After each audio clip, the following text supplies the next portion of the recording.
Galit naman tong isa.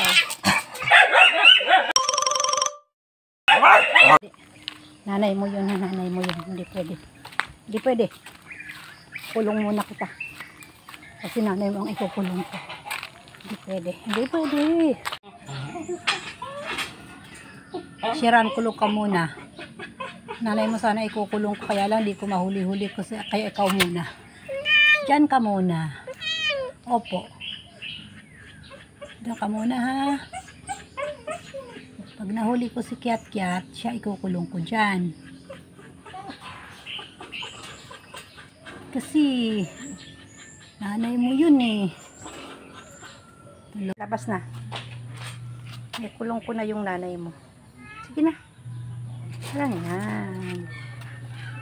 Sorry ha, kailangan ko tang ikulong ha. Kasi ayoko na munang mabuntis ka eh. Lalo pa yung nagiging tatay ay yung anak mo rin. Hindi.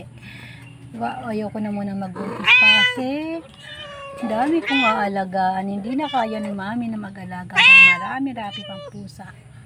Diyan ka lang muna ha. After a while, lapalabasin uli kita ha. Ganyan lang muna kayo ha. Kailangan nyo talagang pa-neuter or spay